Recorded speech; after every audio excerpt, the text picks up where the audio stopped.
It's down in the den, so go tell a friend. The best podcast on earth's about to begin. We got jokes and news and movie reviews. After Dark NC-17 with the crew. Interviews with the best artists around. So like, comment, subscribe. The show's starting right now. Let's go.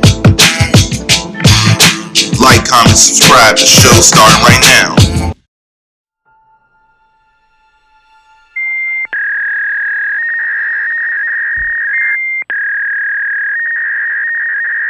Welcome to Down in the Den. It's your boy, Mr. Marz Entertainment, and I am in the den with one of the dopest, one of the funniest, and one of the most entertaining MCs out there. Welcome to the den, Mr. John E. Raps. How are you doing today, King?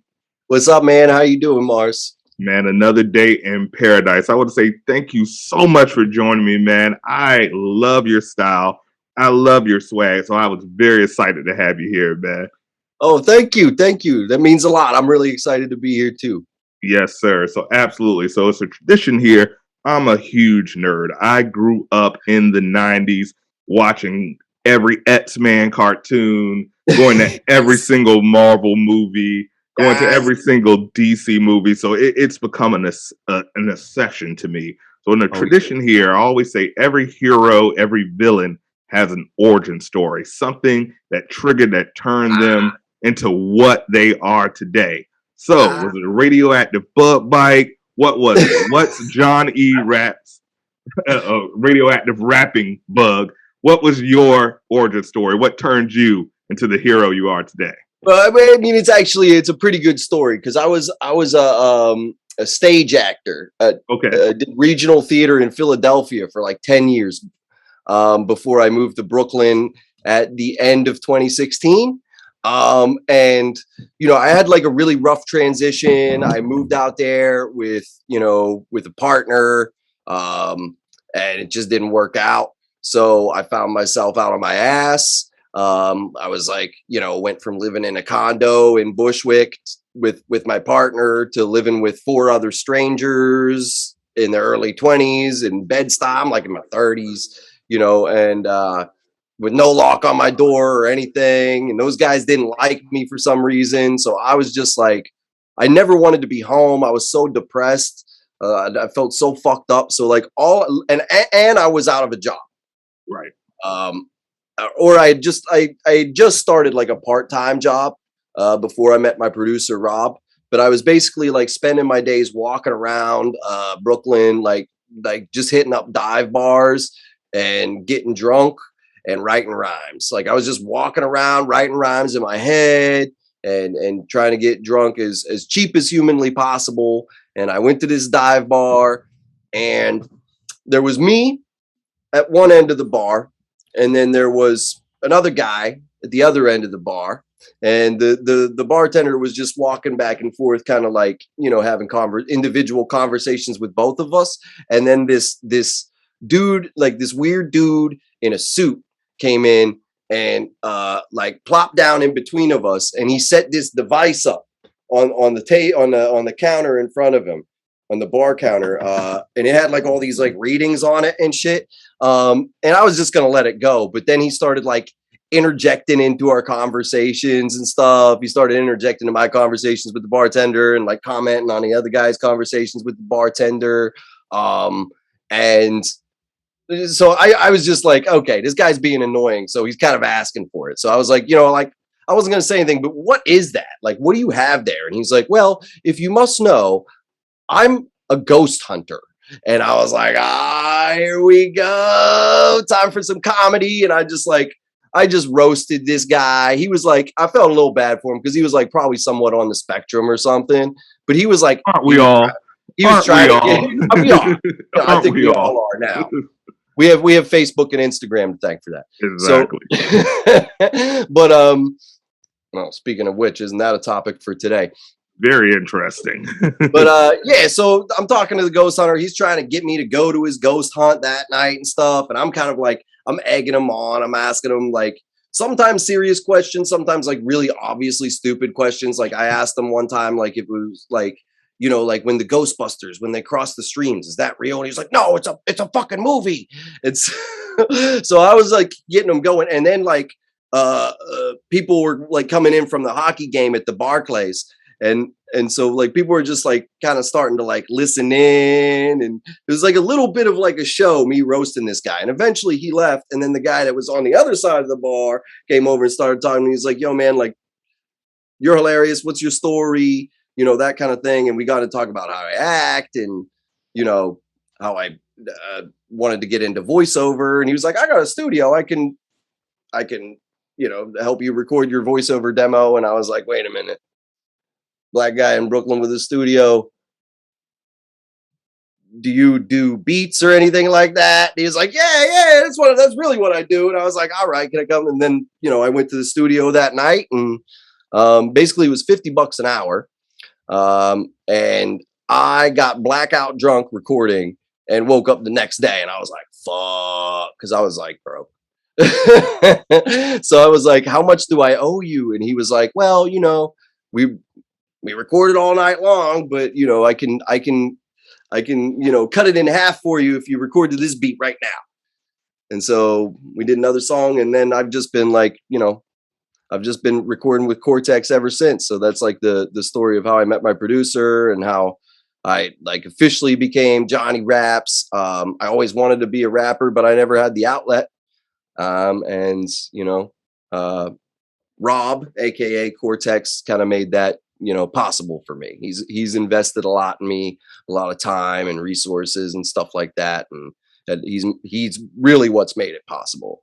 If I didn't have somebody like him believing in me and backing me, I don't know how I would have got started, really. So, uh, you know, big thanks to him for that. That's a crazy story. And shout out to Cortex for having the vision and being able to help. Because that's really what our community is all about, man. I scour the internet all day for artists that I feel are interesting, that can really make an impact, and try to get their story out there on a platform where they can share it and get it around. So it's awesome, man. Having that support system is key. Now, you mentioned you always wanted to be a rapper. You did the stage acting. I did that similar. I used to rap when I was in third grade. So what are you, 7, 8? I don't know. In Oh, third grade, nice. used to rap all the time, and then it got to a point in the '90s where everything was just so hardcore that I had to put it down because nobody would. You know, when you come from a household with both parents and you were a Boy Scout, and it is very difficult Yeah, to try to make it in the industry that at the time was super hardcore. So I'm yeah, envious now because after Kanye, I really saw hip hop where you could be yourself. You didn't have to, you know, be violent. You didn't have to do this or that. So that's very awesome. Now, was that really your first time laying it down? Because I know with a lot of rappers, there are rappers that can rapidy rap, but don't know how to make songs. And you can do a little bit of both. When I hear it, I'm like, okay, this is a song. This is catchy. I can see this in a movie. I can see this in a sitcom. But there's some bars underneath that as well. So how long have you, or really was it just a hobby that you kept to yourself that no one knew, or was it something that you had books written that you were just gonna, you know, only for you and no one would ever see? I had like a book written, Okay, but yeah, like I was, it like started out like when I was a kid, started getting stoned and just like freestyling off the dome and stuff like that. I was much sharper at that back then. I was much sharper at like improv and coming up with right. things off the top of my head. I don't do, I gotta write it now. You know what I mean? For me to feel comfortable at performing it anyways. I don't find my like my freestyle to be I'm not gonna put a price tag on There you go. it. But I did that and wasn't taking it seriously at all. I just loved hip hop. And then I started a sketch comedy group back in the day, where one of my characters was actually Jesus if he came back for the rapture now, and he in order to get people to lend him his ear, he becomes a rapper. So that was Jesus, G-Z-U-S. I And love it. I yeah. love it. I think you may need to bring that back for it. I can see the vision. I can see the vision.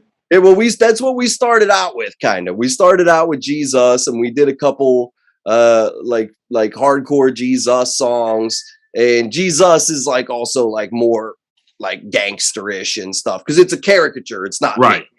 You know what I mean? So Right. that the reason I wanted to like kind of like to play that character was because I did like I felt like I had a vehicle to sound more gangsta or to like be less myself. Right. And but like first of all, you with a character like that, you end up painting yourself inside a box because you got to make like I just like ran out of, and after like 3 tracks, I ran out of Bible references, and then You're like, and what then rhyme with Deuteronomy? yeah, exactly, and then also like I really was like I do think I was like at first just coming with too many bars, and that was like the big learning curve for me, and I think it took a couple years to really like to get a grasp of what Rob was trying to tell me. But he was like, yo, you don't need to be all like lyrical miracle all the time. That's what he Right. said. He's like, like something like kids these days, you gotta like dumb it down. You gotta make something catchy. You gotta have hooks. I didn't have hooks. It Right. was all bars back then. And I was totally like the type to be content to just do like a song that is just like a verse that is just goes on and on and on and on and doesn't stop. And I like some of that rap. If I like when Sean Price does it because it does still sound like a song. Right. I don't like it when like Eminem does it because that it does sound like just like a lot of bars. Right. Right. Does that make sense? No, it makes perfect sense. And I always tell that LL Cool J had a quote, and he can do both, obviously. Icon. Shout out to LL, Uncle L. He had a quote. He said, "It can't always be chess. Sometimes it's checkers, and sometimes it's Connect Four." So that's hip hop. Hip hop can be everything. It can be lyrical miracle. It can be mumble. It can be whatever Yeah. you want to be as long as you feel something.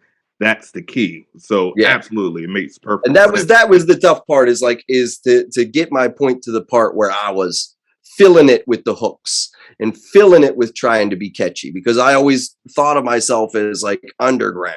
And Right. I don't know, you listen to my new song, Part-Time Rapper, it doesn't sound very underground. It's kind of, I think it's kind of poppy.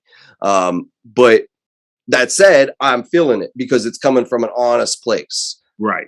Where Right. before when I was Jesus, it wasn't really coming from an honest place. Right. And now that I've like fully embraced myself, even though, every time you rap, even if Johnny raps is still somewhat of a persona, but it's coming from an honest place. I'm the part-time rapper.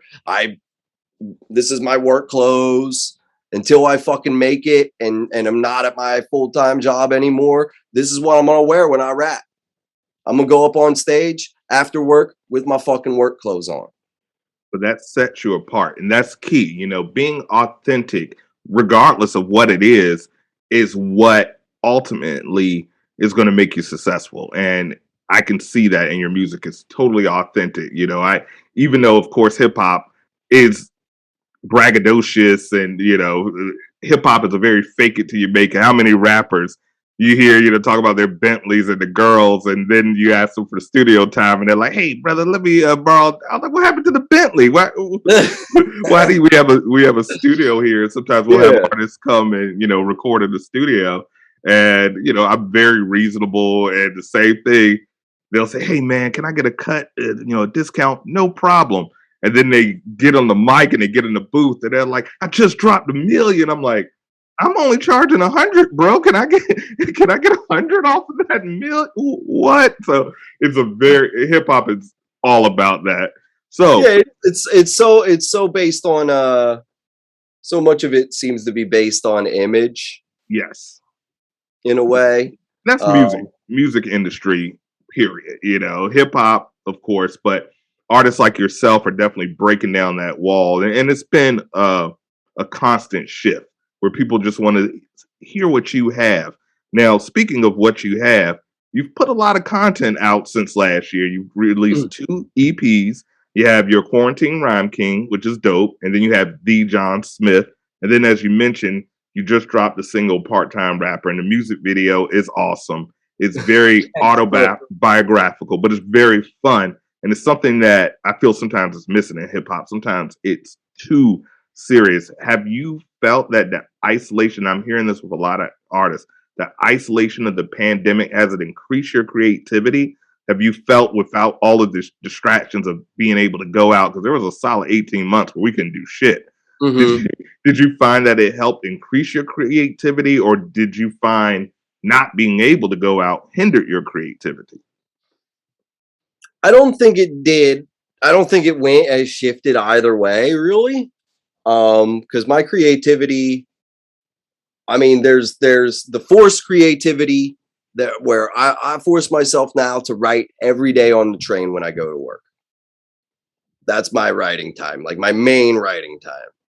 So I at the very least have to write for at least an hour a day. I can always do more, but I at least got to do that 5 days. So I'm writing at least 5 hours a week, Right. outside of my full time job. But so there's that, which is kind of dictated creativity time, and sometimes it's just bullshit. But I gotta write something. But then there's like the creativity that is just inspired by life, and that's mainly what I go with. Sometimes I'll just be like, I need to make something. Rob, do you have any beats that you think I can rap on? And then he sends me some beats, and then the beat inspires it too. So it's usually like whatever's going on in my life at the time, or whatever happens with the beat, whatever the beat inspires. But I don't know if I'm fully answering your question. Um, COVID made it easier for me to get shit done, Yeah. if that makes sense. But it Yes. also created roadblocks because this part-time rapper project was supposed to come out in 2020. Right. And but the deal I have with Rob is that I'm before we drop the album, every song needs to have a video. So I'm still in the process of creating those videos. And last year, the pandemic made that impossible. Um, yeah. So the next single is actually my fan favorite for when I perform live. This is the super, super duper most dumbed down song I have, proving that people like bars and people like just to have fun. The song's called Pussy. Um, and the video is sick, but we've been planning to work on this video for years. So like we had everything planned out, and then the pandemic happened and it shut everything down. And I was like, like, because literally, I think we recorded the song in like 2018 or 2019 or something. Oh wow. Wow. So But it really hindered it. It really yeah. hindered Oh, it. it's a gem. So like, first of all, those gems you got to hold on to, because I don't want to be putting it out to deaf ears. Sure. So I Sure. wanted to have, Absolutely. we wanted to have more attention, and so what I did with the pandemic was, I already had all this other content, so we left that in the chamber, and then I came up with a bunch of new content for those 2 EPs because I was like, well, we got to do something in the meantime. Right. Anyway. Right. So then and the Quarantine Rhyme King, so a handful of those tracks, or a few of those tracks were well, it's all a handful of tracks, but a few of those tracks were definitely inspired by the pandemic. Yeah. And and what mood I had going on. And it goes to show you that everything is not always fun with me too, because I have on the John Smith EP, the first track is probably my most serious song, the It's My Fault, the White People song. Which is, I say some pretty extreme shit in that song. So I was in a pretty dark place. Right. Definitely. So I guess the pandemic did help in that regard.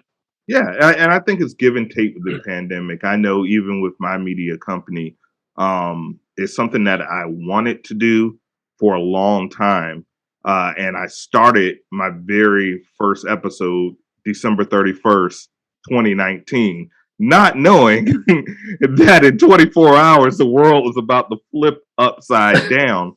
But it allowed me to create because I couldn't do anything. I couldn't. I'm a big EDM guy. You can probably tell by the background. So I'm normally at Moonrise Music Festival recording and working with artists and things of that nature. Couldn't do Right. that. I'm normally going to Vegas for it. Couldn't do anything. So it really just kind of narrowed down. So I feel with a lot of artists, we haven't been able to get the stuff out, but a lot of us have been able to stockpile stuff.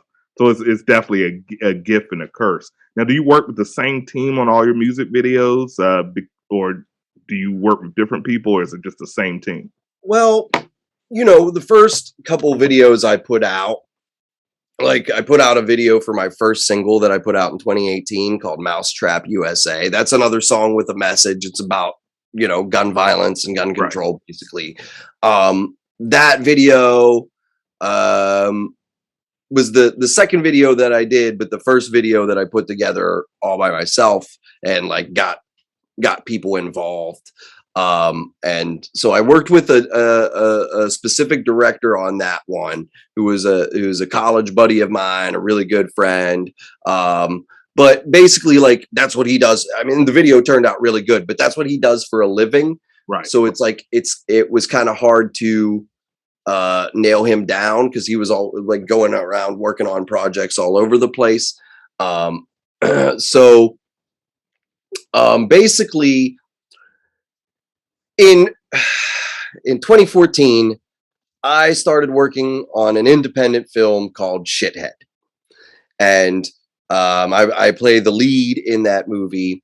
And that movie we worked on for 6 years before it actually came out in January of this year on Amazon. So I made very good friends with the director on that. I mean, it basically became one of my best friends ever because we worked on this movie together for so long. And, I really dedicated myself to that project. And I think, in return, Mike was very interested in directing my music videos, pro bono. And he is a fucking amazing like special effects dude and editor and stuff. He's a great director, but in post, man, he knows how to make everything look amazing. So we did the Murder Hornets video from the Quarantine Rhyme King, where I literally just like recorded myself, or had a buddy record me on an iPhone in Prospect Park, and I sent it to him, and he animated that. And then for like this, the I don't know if you saw like the cartoon snippet from the Blairsville plus Brooklyn song, the Blairsville plus Brooklyn, and that was from the same shoot. He just animated those two things. And I was like, damn. And then, so he was like, yeah, so for like the, for your next big project, I really want to do the Pussy video. And I was like, well, we got to do videos. I got to do videos for all of them if I'm going to put it out. And he's like, well, I'll do all the videos. Okay.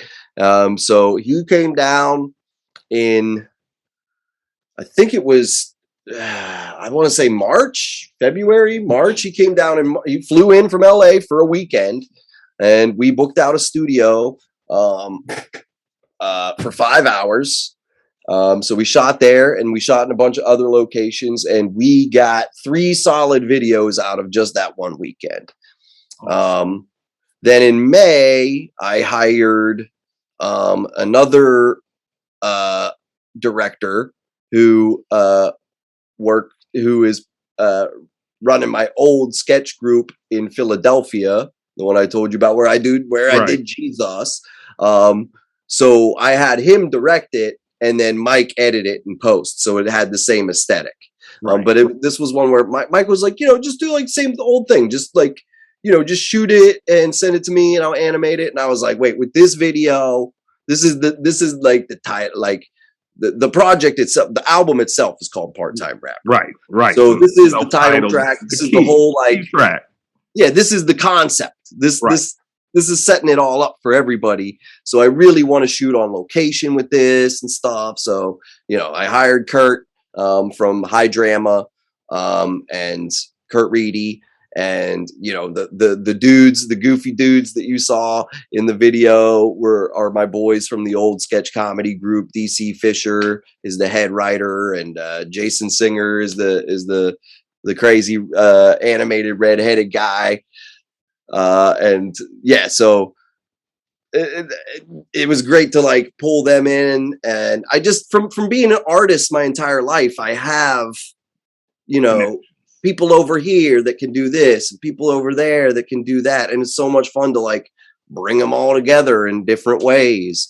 But to answer your question, yeah, I pretty much I do keep it with like the same core team. Like even I don't, even if somebody else does the beat or whatever, like Rob's still mixing the song. Right. You know what I mean? I'm still like consulting him on how he thinks it sounds and stuff. You know what I mean? He helps me decide if it's in the chamber. I don't make any of those decisions like unilaterally. And yeah, and then I have like he does most of the beats. I have a buddy from home, from my hometown in Blairsville, Pennsylvania. The dude lives in Pittsburgh now, Dre Hayes, and he does a good deal of my beats too. He did the beat for White People and COVID 420 and Quarantine Crush. And yeah, we do have a good core team. And then Mike's like the head videographer. It's dope. It's dope having a team, and that's what, building a team strong. When you're creative, you meet people. I remember when I got married many years ago, and the whole wedding was pulled off for nothing because being a creative, we had fired jugglers at the wedding. And the older people were like, "What the hell is good? Is she swallowing awesome. fire?" I'm like, "Hey, that's what it does, and it's free. So that's your entertainment. So that is super awesome." And now the dog is acting crazy, so we'll edit that out. So now, when I was growing up, white rappers were few and far between. We had the Beastie Boys, who were dope. We had Third Base, also dope. House of Pain was dope. And then Vanilla Ice came out, and he messed it up for a lot of people until Eminem came out. And so, really, it's ironic that Eminem has touched young black teenagers. Say it again, Cortex. What about young black teenagers? Tap the bottle and twist the cap. Yeah, they were dope. They were dope. They were in House Party. I didn't know if they were actually white or not. I didn't know if they were. When I was a kid, it's sometimes when one thing we do in the black community, when you're really cool, we'll make you black. Like John B. when he came out, people were, "Oh no, he's mixed," and I was like, "No, he's clearly a white guy." They were like, "No, he has a haircut. He's black." So that's what we do. But yes, Young Black Teenagers was awesome. Never understood the name, but they were dope as well. I don't even know who you guys are talking about. Young black. I'm gonna listen to this on the way back to Jersey tonight. All you have to do is there's a song that had Tap the Bottle and Twist the Cap, all about drinking 40s. They were white guys with dreads, and they were super dope. So yes, I get that reference. Well, see, I growing up listening. Speaking of white guys with dreads, I grew up listening to Insane Clown Posse.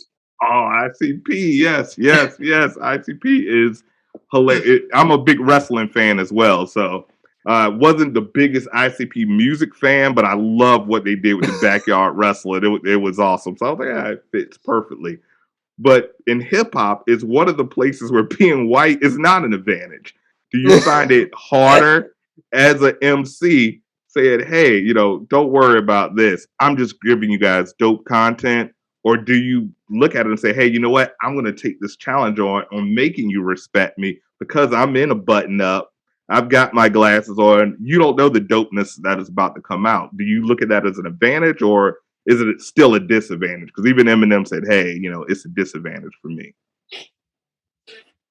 Well, I'll give you one example of how it's an advantage and one example of how it's a disadvantage, because I don't think I view it as either. I just think it is what it is now.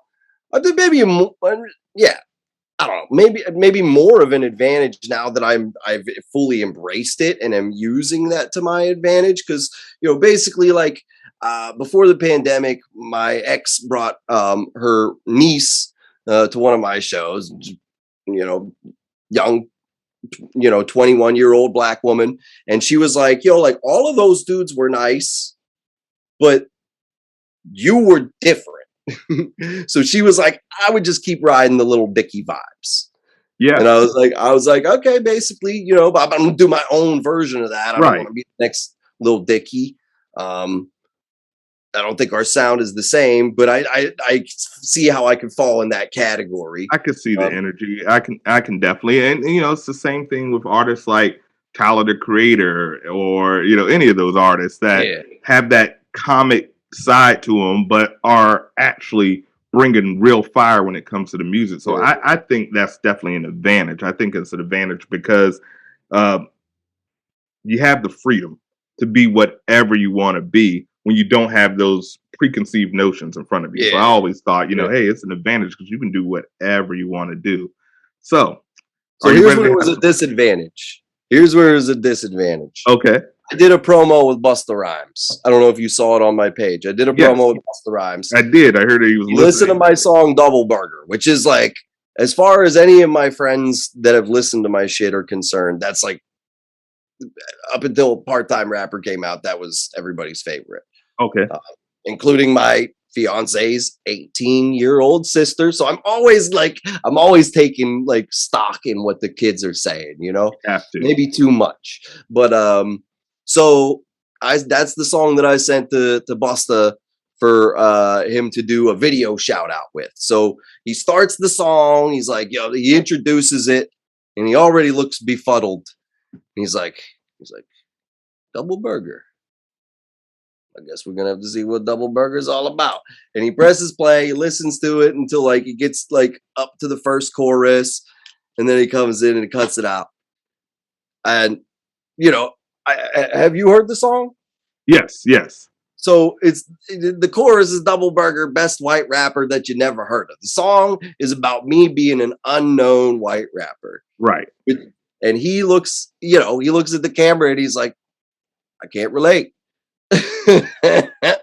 So like, and he wasn't hating. He was like, he was like, but like keep the faith, and that's why you invest in yourself, so you can learn how to make this shit how it's supposed to be, is what he said.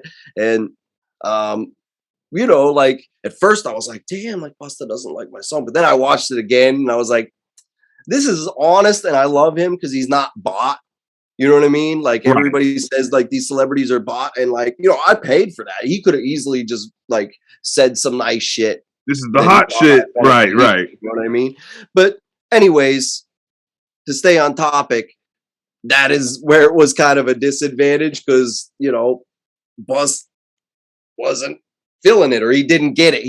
Maybe he didn't get the humor. Like, I think maybe he thought I was really trying to be serious with those bars. he may have been, because he's a wordsmith himself. So he's old school. We're talking about a guy that was people forget because Busta has been around so long. Like, he was in Leaders of the New School. Bro, I've seen like Busta Rhymes is almost like Goku. He's had so many transformations. I remember he was like skinny little guy with dreads. Then he got really fat for some reason. Then he became like a bodybuilder.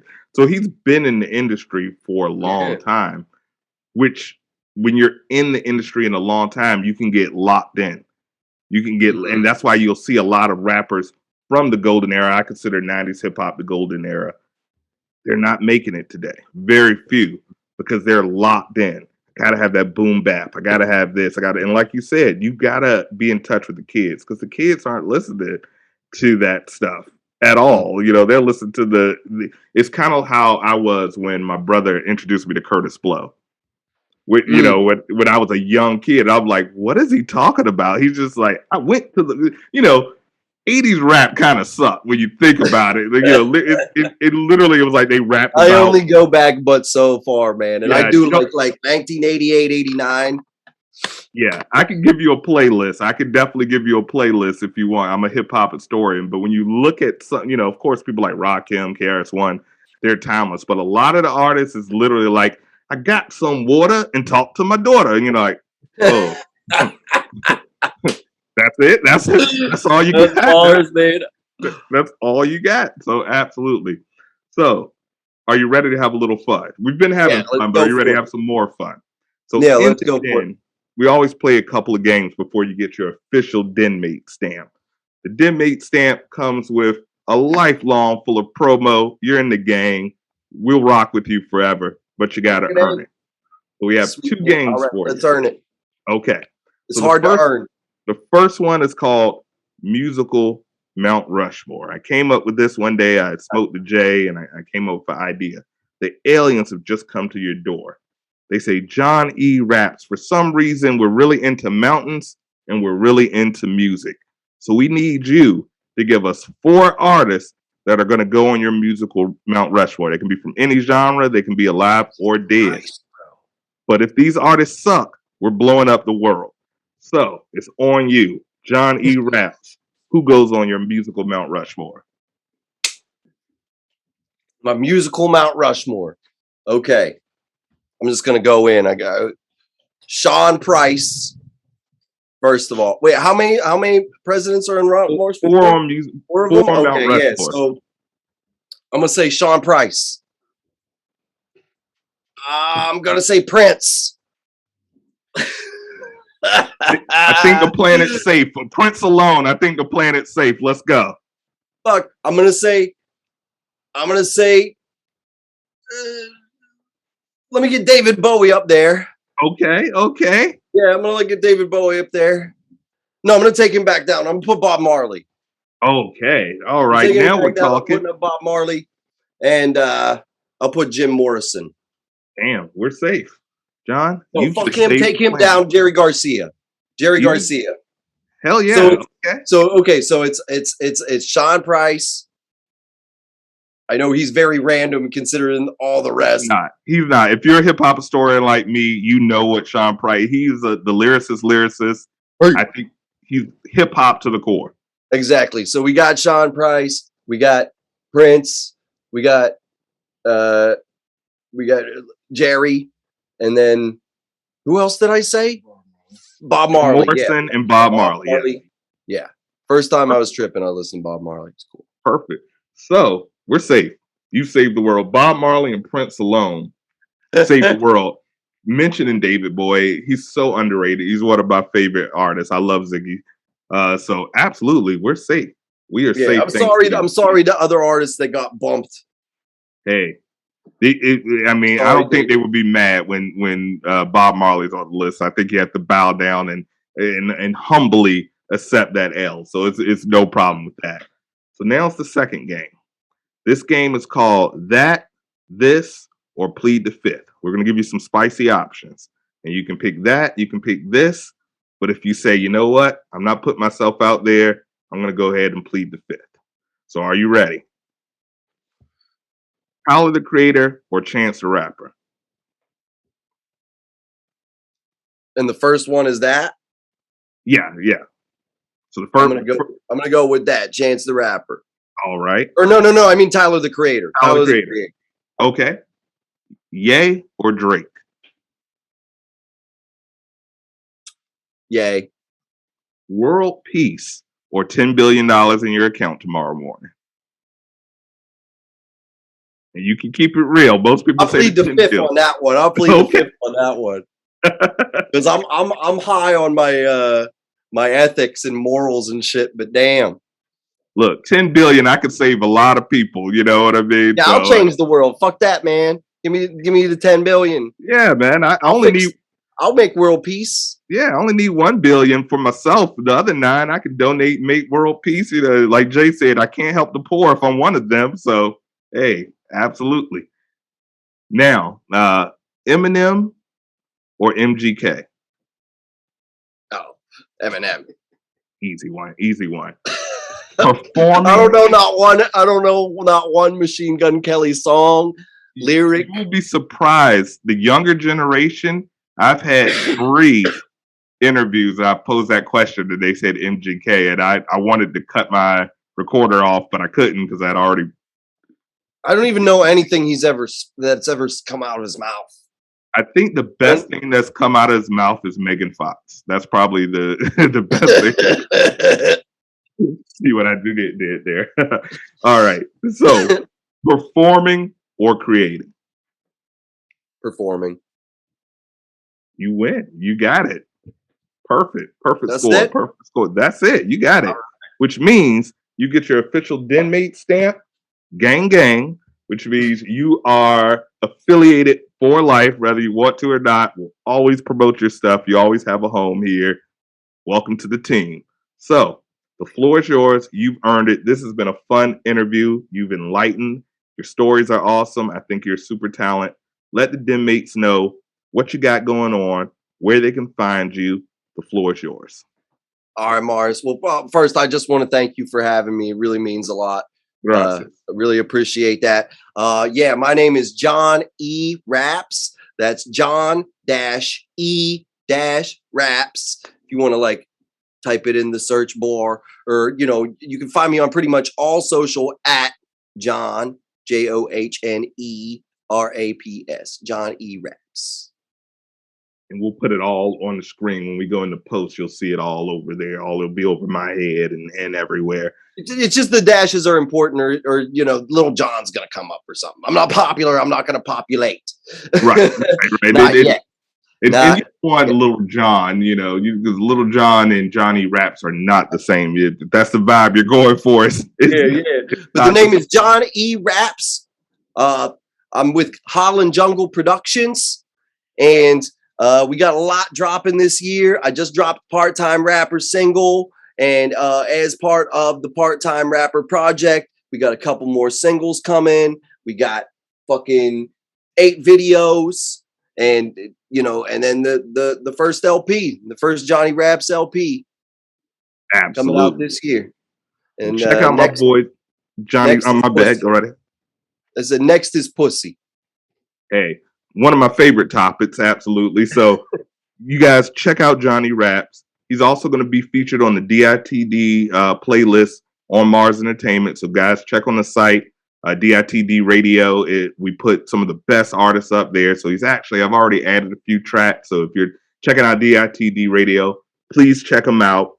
It's dope. Everybody on the playlist is dope. John, brother, it's been a pleasure. Once again, you always have a home in the Den. If you just want to kick it, if you have anything to promote, just shoot me a holler. I'm always there. We're gonna also get your information. We have some merch coming your way. We like to send all of the Den Mates like a free hoodie or something like that. So we're gonna get some merch out to you. And brother, I wish you nothing but the success that you deserve. You're extremely talented. I want to see your next album be Full-Time Rapper. I want to see you be able to. Me too, man. Me too. It's gonna happen. It's gonna happen. I want to see you Full-Time Rapper. You're dope. I salute you. And as always, thank you so much for coming.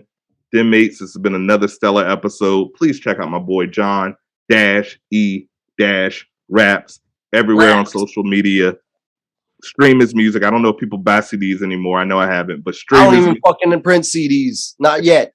I don't even know where a CD player is at. I remember I bought my car a few years ago, and I said I paid $50,000. There's no CD player. I'm looking around, and I went back to the dealership, and he was like, "Dude, we haven't put CD players in cars since 2016." And I was like, "Oh." That's my RAV4 is a 2016. I still got that CD. I got 2 cases of CDs in there that I never use. I have my mom's old RAV4. I have that's my beat around car. It's a 2008, and I bought it from her. And I was like, it has a CD player and a cassette player. So I was super amazed just having that. But as always, guys, thank you so much for joining us on this episode. It's been a blast. It's your boy Johnny Raps. It's your boy Marz. And as always, deuces. Raps. So like, comment, subscribe. The show's starting right now. Let's go. Like, comment, subscribe. The show's starting right now.